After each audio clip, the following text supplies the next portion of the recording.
Hi guys, so I suggest that we get started. Hi everyone. My name is Doron. I'm from Red Hat. I'm leading the SLA and scheduling team for the past 2 years. Been in Red Hat for 5 years. And we're going to talk today about hosted engine, or as we call it, the chicken and the egg, and we'll soon understand why. These are the things that we're going to cover. And if you have any questions, we'll take it at the end. So let's start. The main thing I would start with regards to hosted engine is the fundamental question. The fundamental question for us was, why did the chicken cross the road? This is something we were thinking about. We were trying to understand, why do we need the chicken to cross the road? This is real philosophical stuff, as you probably know. And we couldn't come up with the right answer in that context. So, anyone has an idea? Why did the chicken cross the road? Anyone? Sorry? Nice, but no. Anyone else? Sorry? Okay. So I hope that by the end of this session, we will all be able to answer this question. So with regards to a hosted engine, let's start with understanding what is hosted engine all about. So we would like to use a standard oVirt installation, but we need that installation to happen inside a virtual machine. Okay? That virtual machine has to be highly available, so we won't lose it in case of a host crash. The problem is that that VM is managed by the application it is hosting. And that's very challenging. So that's the chicken and the egg problem. And you probably know the drawing. And if you know Azure, there are many more. So that's hosted engine, but why do we really need it? So the answer is very simple. It's all about money. It saves money. And if you have failover equipment and special equipment, it will save you a lot of money. So that's the reasoning behind it. Okay? But as you know, nothing comes for free. While we were trying to implement that, we were actually looking into some serious challenges. Okay? So to begin with, we had the old chicken and the egg stuff. How do we end up in a situation that the VM is running an application that is monitoring and controlling that same VM? That's quite a big of a headache, which we had to handle with, and we will soon see how exactly we solved that. So that was the first part. But then, once setup is done, we need to make the VM highly available. We need to make sure that we handle network in case of network connectivity loss, handle all sorts of troubles we have in life, as you probably know. Life is very hard in the data center, so we need to be able to handle unexpected things as much as we can. So load balancing, maintenance, everything we need to do with the standard equipment, we will have to do here, but as you can see, it's a bit more a bit more complicated. So when looking at these issues and understanding what's the right or the possible way to do it, we were trying to look for existing solutions. So let's take a look at what we know. So some of you are probably familiar with the VMware's clustering file system. There's only a small problem with that. It's proprietary. We can't really use that. So that's one thing. The other option is we have, at least Red Hat has RHCS, or Red Hat High Availability as it's called today, and there's another option of using Pacemaker. They have a standard file system. They use the CoreSync protocol and library. It's limiting you to a specific amount of nodes. You can't extend beyond that. And there's no real oVirt node support, which is something that we need. Most of our users actually use oVirt nodes. So this is how we started. This is the market or the available solutions as we saw it. And we said, OK, let's try to think a little bit more about that. Okay. let's try to consider a standard file system, not a proprietary one, and go for Sunlock lists. Sunlock, I don't have a special slide on it. Basically, it's a locking mechanism. Okay, it was developed as a part of the oVirt community project. Okay, and it enables us to provide lists for disks or for VM. Okay, so we were saying let's make sure that Sunlock provides us the locking mechanism, and we will work with NFS or other standard file systems. That should bring us into something which is simple enough. Okay, it's open source. Sorry, that should be the first thing. Open source, simple enough. It's focused in virtual machines, so there's not a lot of logic behind it like the other solutions have, because they would like to provide high availability for other resources and entities as well. So that's pretty much focusing in exactly what we need. So it's much simpler. It should be easier to implement. So with this concept in mind, we decided to go and start looking at the architecture. We had several discussions. The architecture at one point was too complicated, so we decided to simplify things and go for a standard 3-layered classic architecture. In every one, you will have the UI, the business logic, and the data layer. So in our case, we have CLI, that's Linux. We have oVirt HA agent, okay, and we'll soon see exactly what each of them is doing.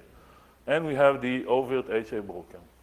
The broker basically is connecting us to the shared storage. And that's it. Very simple architecture. So let's start diving into it, starting with the CLI. I'm not going to read all of that. That's something you can actually do with the simple minus help. But in general, the CLI is very rich. It gives you the whole VM lifecycle and even more, any storage-related functionality that we need. Let's see, status reports, password changes, anything else. It's very basic, I know, but it's Linux. And it gives you all the functionality that you need in the beginning, including maintenance support, as we will probably cover later on. So nothing really, I mean, it's not rocket science, a very basic CLI, which will give you all the functionality that you need. Moving to the next level, we have the HA agent, okay? Or as we call it, the brain. Basically, that's the component that has the state machines, the logic, everything that is related to high availability. It's a standard system service. Okay, it can crash and burn. We have another one that will make sure that we will handle this situation. Okay, and if something wrong happens to the VM, then that model will take action. Either restart the VM or migrate it or do something else based on the state machine that is relevant to that situation. Okay, in order to get the information and connect to the storage, we have another layer, which is the next one, data layer, and that's the HA broker. Okay, so the HA broker, or the middleman, is basically an intermediate layer between the logic and the actual data. It's a standalone service, so again, it can crash and burn. We have another one as a backup. Okay, we use shared storage, so this is actually connecting to the storage. It's writing and it's updating and reading from specific areas in the storage. And we will soon see exactly what we're doing in the storage. So that's the storage part.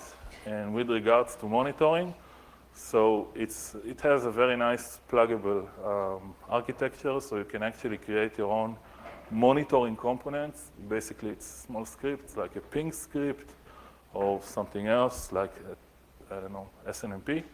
That should report back and give us some sort of indication. So if we want to ping the gateway, for example, and we have a very small script that is doing that, it takes as an argument a gateway IP address, and it returns true or false, basically, whether we have a ping to the gateway or not. The same goes for CPU load and 3 others built-in monitors that we have. But going forward, as you can see, this is pluggable, so you can add your own. And one day, we should be able to support other HAVM types. So you can actually have be able to monitor other characteristics or other attributes of the VM based on the VM content. So that's about monitoring. The purpose of monitoring is to be able to provide us the information, and then the logic part, which is the agent, should be able to calculate the situation and understand what should be done. So for that purpose, okay, we made up some sort of a small system that is scoring a host based on the monitoring results that we got. So there's it's a very simple mechanism, which is bitwise, and basically every bit is telling us whether it's a ping issue or a gateway issue or anything else. We end up with a score, and the score represents the host status. So in this way, it's very easy to get a number, and that number represents the host suitability to run a VM, which is highly available, hosted engine in this case. And then all we need to do is compare every two hosts, which is rather simple. The bigger one will be the better one. So that's scoring. Looking into the storage. So the storage is a bit tricky because, as you understand, this is the part where we synchronize all the hosts. All the hosts should be able to read the same information and act upon it, okay? And we should be able to understand what happens if a host disconnects from the storage or crashes or something else happens. Let's say that the services died, for example, okay? So what happens is that we create a special storage domain, okay, in the shared storage. We only create it once during the installation of the first node, okay? That storage domain will end up holding the hosted engine disks, okay, and two specific files. In NFS, it's files. Going forward in other storage types, it will be just areas or blocks, okay? So we have a Sunlock metadata file, and we have the agent metadata file. Currently, we're supporting NFS. That's the first thing that we were able to achieve, but going forward, we will support other types. So this is basically the path where we should find these files, okay? And we have the log space for Sunlock, and we have the metadata for the agent. So Sunlock is pretty simple, I mean, for the Sunlock guys, but for the metadata, this is actually something new, again, that we had to design. So let's take a look at the metadata. It's not very complicated. We're using 4 kilobyte chunks, which is one per host, and the 0-1 is basically cluster level stuff. So the first host will be using the first real chunk. Okay. Yeah, that's pretty much the general file structure. It's not very complicated, but the interesting stuff actually hides inside. So if we will dive to one of them, we will actually see that it's divided into two parts. The first part is 512 bytes, and the second part is everything else. The reason why we had to split it is that because atomic write, and we need to make sure that the writes are atomic, okay, can only be achieved at maximum of this size, okay? So the first part, which is the first 512 bytes, simply holds a list of bytes. This is what you will actually see inside the storage if you take a look. And the rest is something which is more human readable. It's for us. So we should be able to debug it, or if something happens, and you can actually retrieve that data, take a look and understand what's going on. For example, we have a very nice timestamp, so you can actually see if the host disconnected or was not connected for a long time. So that could actually be a reason not to use that host or to migrate away a VM from that host. And there are several other things here, such as the score, which is quite explicit, and everything else. So that's what we made sure that the storage will include. We have atomic writes, which means every time the broker will write it, everyone else will be able to read that information. The same information is being read by all the other hosts. So that, in general, is all that we needed. We have a locking system. We have a way to synchronize all the hosts together on shared file system, NFS, and basically that's it. The only thing we're left with now is to solve the whole chicken and egg stuff, which means how do we install a VM with an operating system, with the application, and then control that VM from the application it's hosting. So this is the basic flow. Okay, the first one is a bit long. The second one and later happens much faster. Okay, so we start with the basic setup, then we run the hosted engine HA, and we have VDSM being installed and create the first and only storage domain we have for high availability. Then we need to start the VM for the first time. It's an empty VM, and the disks are located inside the new storage domain we just created. We are installing the operating system and oVirt, and we need to reboot everything to make sure that it's persistent. And we get, after the reboot, a list lock for that VM on that node, which leads us to a VM running the oVirt engine. Okay? So that will be the flow for the first host. Anything else we'll see is much faster. Basically, we are starting the setup, running the hosted engine HA. VDSM is installed. We are actually be able to detect that that storage domain, this one, already exists. So we will ask the user, hey, is this HA, and you are working on the second node or above, and you will say yes. We will simply copy all the settings from the previous node, and that's it. You're all done.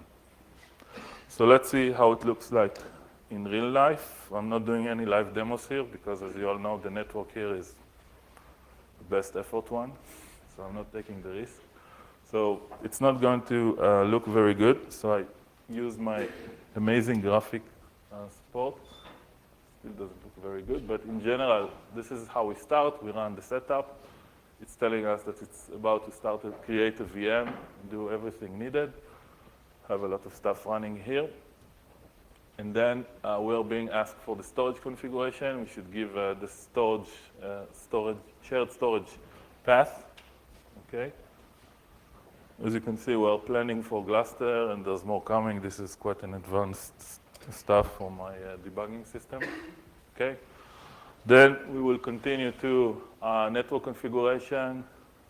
What is VM configuration? We can decide how much memory we want, what kind of CPU, how many CPUs, and we end with with the hosted engine configuration itself. Basically, we are asked for the ID of the first host, which by default is 1.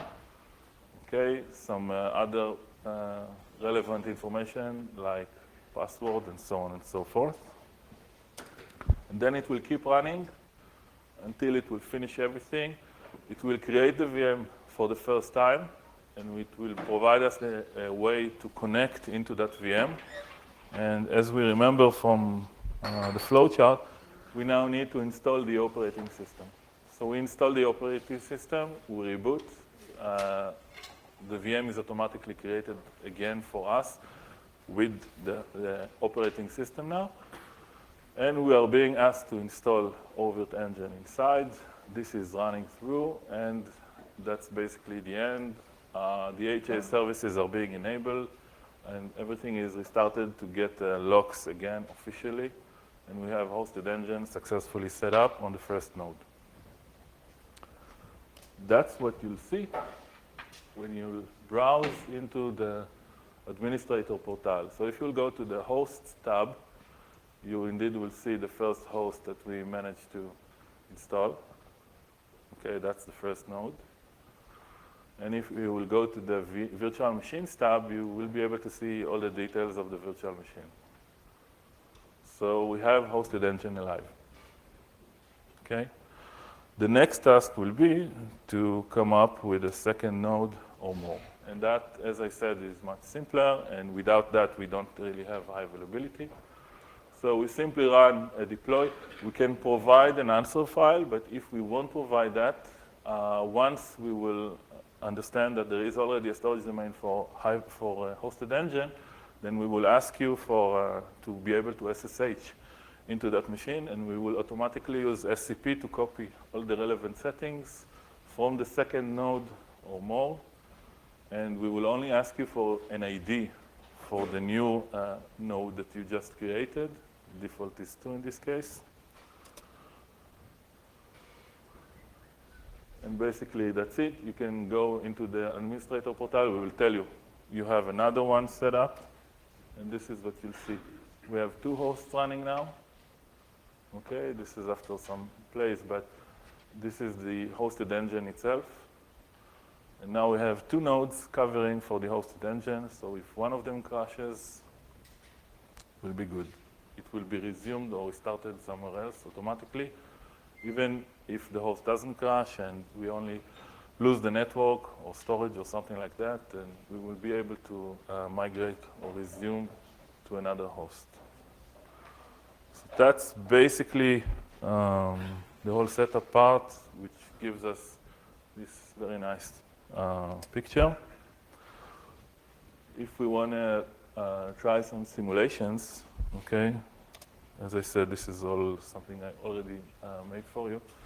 So this is a report you get from a status query in the host level. So the first host is called hosted engine 2, and you can see that in this case we have the VM in an up state, we have a good health status, we have the maximum score, and the gateway is fine.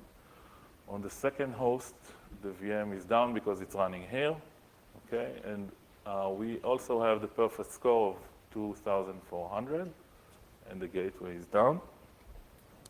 In order to test it, okay, I blocked the gateway in hosted engine 2, which is where the hosted engine VM is running. So this is what we're going to see. So the VM was running here. That's the host, okay? If you take a look at the virtual machines, you'll see that there's one VM migrating. It's actually migrating away from here and into here, okay? If you think about it, the VM is running the engine, and it's live migrating itself. So what you see here is while live migration is happening, which is quite amazing. And that's the VM itself. You can see the status is migrating from, okay? And it's currently running on engine 2, but it will move to hosted engine 3 eventually. So that's how it looks like, and that's the expected result. And this is what will happen when we'll see the report. You can go in and see that the gateway is not pingable, basically. And that's why we reduced the score, and that's resulted with the live migration of the hosted engine VM itself. And here, everything is fine, and the VM is up. So basically, that's it, okay? We can return to the fundamental question of why did the chicken cross the road? Any answers? Could have been the gateway. Almost. From what we tested, it didn't cross the road, it was migrated.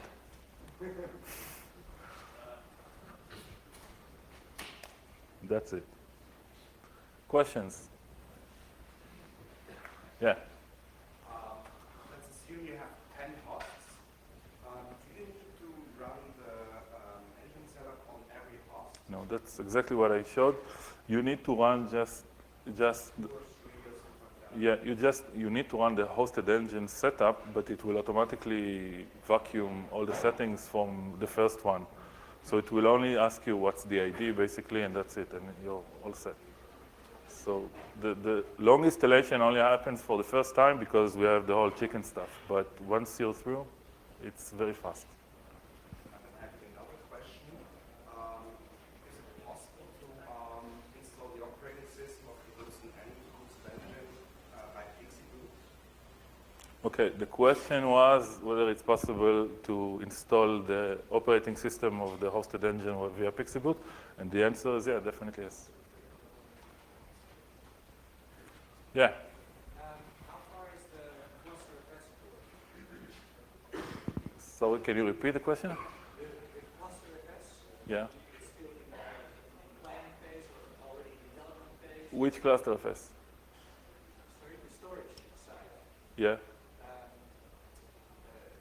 The plan is to support now NFS, Right. but we're trying to support cluster as well, cluster FS. Oh, cluster. I heard cluster. Sorry. So let me just repeat the question. The question is, I now understand, is how far away is the cluster support? So in general, what we did here during the implementation is that we use standard VDSM libraries. We are working with VDSM to create and maintain the storage parts of hosted engine.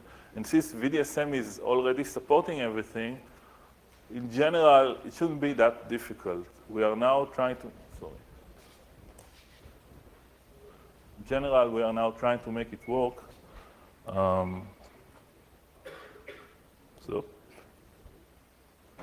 yeah, not a good idea. Let me run through this. It's a nice recap. Yeah, another one. Almost done. So since we're using VDSM libraries, we don't have a lot of, the gap is not that big, but we have to test it, okay? So actually Gluster should come up in the near future with like bare metal Gluster support or something like that. So we're considering of, taking advantage of that. But in general for SUN and block devices, we're now testing it, and I hope that we won't have a lot of mileage to do. So I would expect that to come in any of the coming next versions. I'm not sure if it's, well, it's not 3.4, but probably 3.5. Is SEP also on the list? Okay, the question is SEP also on the list? So I was, previously I was telling you about one of the solutions we saw was pacemaker. So yeah, it's either SEP or pacemaker. We're still considering that, in the next major version, we may want to consider again SEP or pacemaker. So we're not ruling out that completely. It may still work for us, but we need some mileage to work with hosted engine. Again, it's like a new technology for everyone here. So we need to make sure that it's completely reliable. And then if we can improve that by integrating with something like SEP or pacemaker, then of course it would be very nice. More questions? Okay, thank you very much.